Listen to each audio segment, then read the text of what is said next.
wabarakatuh. Honorable headmisters, dedicated teachers, and my dear fellow students. All praise due to Allah subhanahu wa ta'ala, the Lord of all creation, who has blessed us with invariable gift of freedom.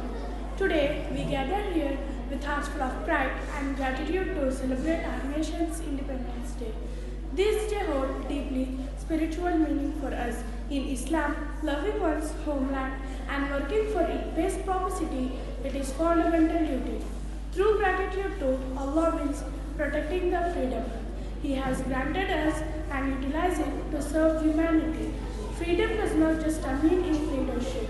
True freedom means eliminating illiteracy, poverty, injustice, and division. As students, our greatest weapon is in this struggle education. The Prophet Muhammad ﷺ taught us seeking knowledge is mandatory for every individual. By excelling in our studies, developing strong moral character, and practicing honesty, we are directly contributing to the progress of our country. Let us pledge today to be upright citizens who will bridge us, peace, unity, and compassion. May Allah bless our nation with eternal peace, harmony, and prosperity. May He give us wisdom to serve our country with complete sincerity and dedication. Jazakallah khair, Jai Hind, Jai Bharat.